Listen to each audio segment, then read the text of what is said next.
Ganito pala ang tamang paraan ng pagtiklop ng damit para laging maayos at organisado. Bakit kaya laging nawawala ang medyas? Ganito pala dapat ang tamang pagtiklop, mali pala ang ginagawa ko buong buhay ko.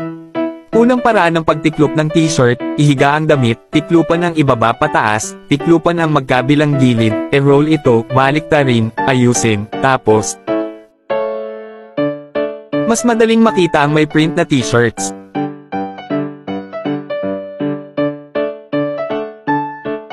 Paraan ng pagtiklop ng malambot na base layer tops, laging maayos at wala ng magulong cabinet.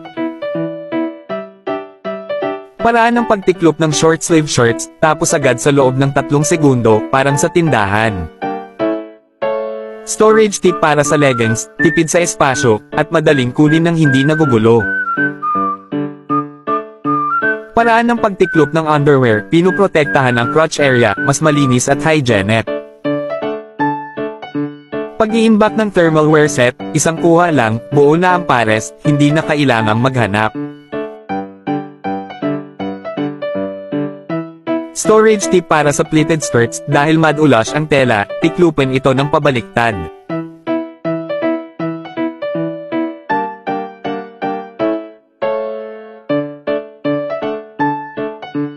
Paraan ng pagtiklop ng hooded down jackets, perfect habang papainit na ang panahon.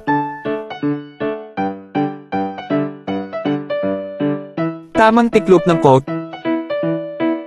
Kung may natutunan ka, huwag kalimutang i-follow at i-save ito.